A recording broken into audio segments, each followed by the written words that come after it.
Hello, Doth Nihilus here.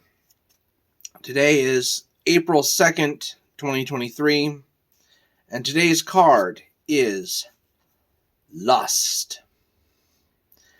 Now, Lust is represented by the zodiac sign Leo and the Hebrew letter TETH, which is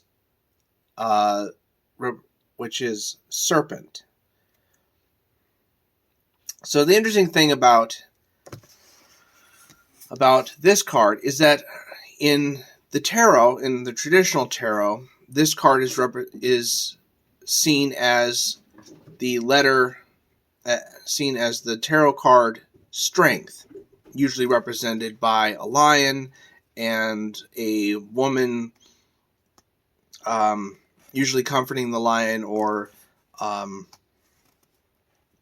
whatnot. But this is a representation of one of Thelema's principal deities or god forms, which is the holy whore and mother of abominations, Babylon. Now, Babylon is my matron deity that I work with personally. That said, Babylon can be found in the book of Revelation, and she resurfaces in Dr. John Dee and Edward Kelly's angelic conversations. And also, there's this in Dee's and Kelly's scrying sessions, she one of the things she refers herself to as the daughter of fortitude. Now, in Thelema, Babylon is an extension of Nuit. Now, traditionally, Nuit is this ineffable figure that represents the heavens, the stars, space, and she's not really something a deity that you can really grasp, that you can have any understanding of.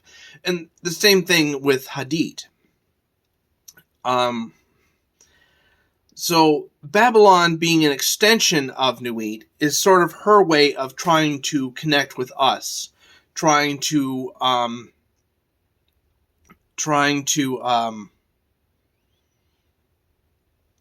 further build that personal relationship with humanity.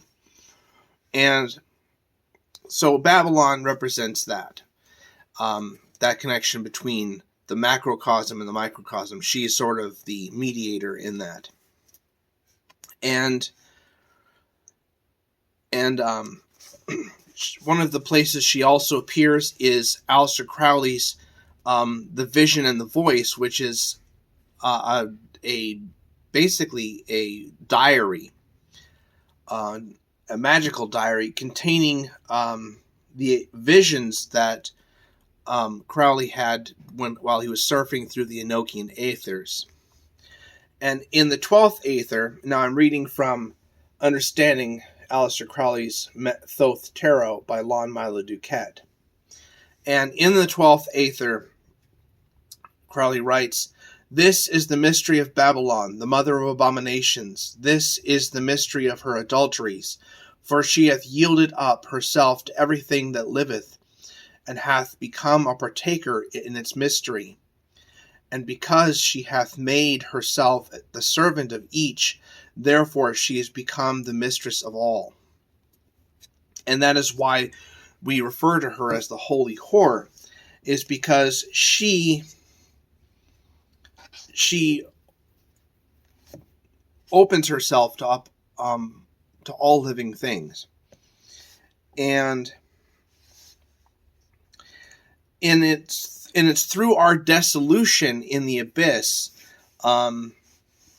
that it's through our dissolution in the abyss that we reemerge on the other side in the sea that is overseen by Babylon. Now, Babylon rests in the Sephirot of Binah, and in here it says, for 2,000 years the symbol of the Virgin has been the symbol of a pure vessel and the supreme female spiritual ideal in Western civilization.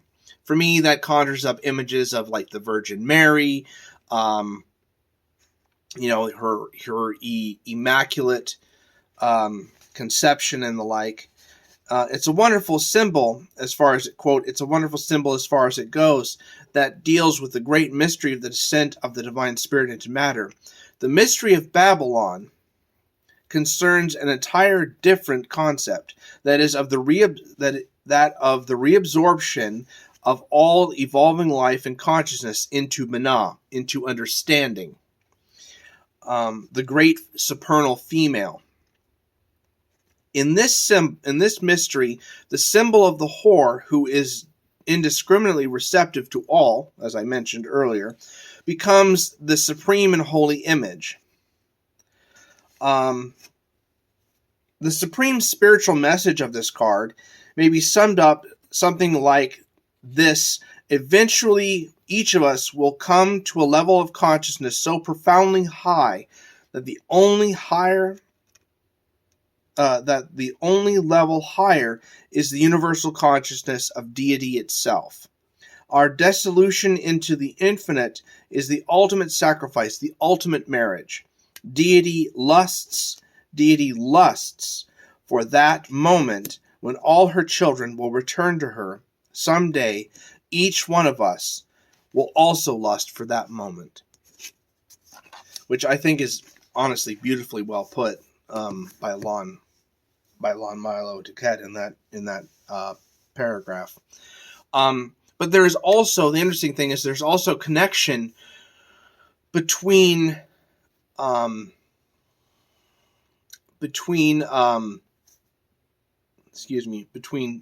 Babylon and the Gnostic supreme feminine Barbello, because sometimes Barbello was referred to as the whore, or harlot, as the harlot. Another interesting example is the nature and narrative of Thunder Perfect Mind, in which it goes between a masculine and feminine narration. I honestly see a very strong connection between that text and Babylon as well. Of course, Babylon is represented by riding the great beast, Tomegatherion, the beast 666, which Crowley himself identified with and took that as his moniker. So my interpretation of the card is its strength through sacrifice, in the sense, because through the dissolution of ourselves, through self-annihilation, we achieve the strength of supreme enlightenment, supreme understanding. And to me, that's where that stems from, that conclusion is really illustrated. With that said, I'm going to be reading Liber Stellae Rubeae. So let's begin. Ape deifieth Asar. Let excellent virgins evoke rejoicing, son of night. This is the book of the most secret cult of the ruby star. It shall be given to none, save to the shameless in deed as in word. No man shall understand this writing. It is too subtle for the sons of men. If the ruby star have shed its blood upon thee, If in the season of the moon thou hast invoked by the odd and the pay, then mayest thou partake of this most secret sacrament.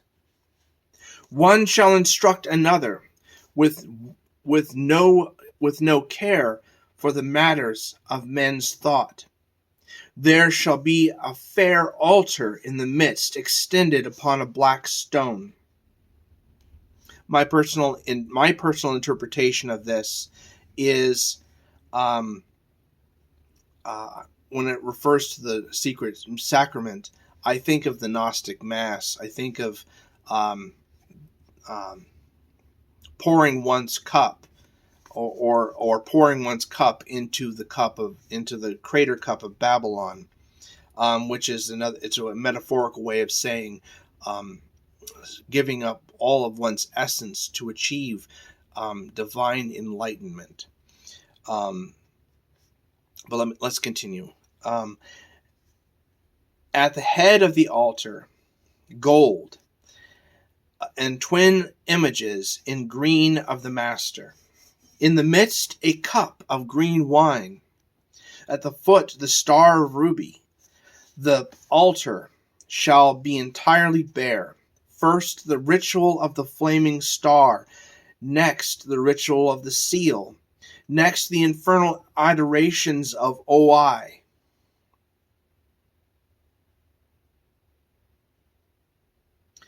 Mu pa tela, tuwa mila, tufu telu, pasaga.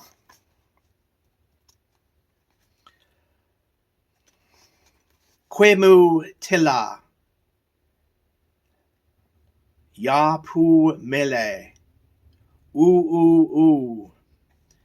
segu mele, pefu tele, futulu, o chi bale, wapa male, ut, gi fu latre, le fu male, kut, hut, nut. Oi, rel moai, te, wa la pale, tu fu la te, we ne be.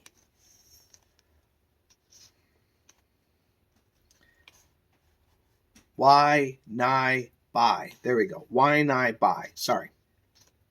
Also, thou shalt excite the wheels with the 5 wounds and the 5 wounds.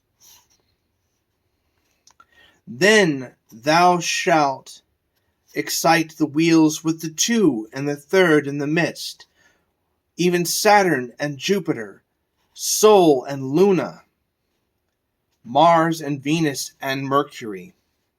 Then the 5 and the 6, which is represented by the universal hexagram. Also, the altar shall fume before the Master with incense that hath no smoke. That which is to be denied shall be denied. That which is to be trampled shall be trampled. That which is to be spat upon shall be spat upon. These things shall be burnt in the outer fire. Then again the Master shall speak as he wills soft words, and with music, and what else he will bring forward the victim. Also he shall slay a young child upon the altar, and the blood shall cover the altar with perfume as of roses. Then shall the Master appear as he should appear, in his glory. He shall stretch himself upon the altar and awake it into life and into death. So shall we conceal that life which is beyond. The temple shall be darkened, save for the fire and the lamp of the altar. There shall be there shall he kindle a great fire and a devouring. Also he shall smite the altar with his scourge, and blood shall flow therefrom. Also he shall have made roses bloom thereon. In the end he shall offer up the vast sacrifice at the moment when the God licks up the flame upon the altar. All these things shalt thou perform strictly, observing the time, and the beloved shall abide with thee. Thou shalt not disclose the interior world of this rite unto any one. Therefore have I written it in symbols that cannot be understood. I who reveal the ritual of IAO and OIA, the rite and the averse, these are alike unto me. My impression of this is when he's referring to also he shall slay the young child upon the altar, and the blood shall cover the altar with perfume as of roses. I think of the cakes of light. And then with this verse of 34, I who reveal the ritual of OIA, of OIAO and OIA, the rite in the averse reminds me of Liber vel regulae, because of the averse pentagram. Let me continue. These are alike unto me. Now the veil of this operation is called shame, and the glory abideth within. Thou shalt comfort the heart of the secret stone with the warm blood. Thou shalt make a subtle decoction of delight, and the watchers shall drink thereof. I, Ape the serpent, am the heart of Iao. Isis shall await Asar, and I in the midst. Also the priest shall seek another altar, and perform my ceremonies thereon. There shall be no hymn, nor dithyramb.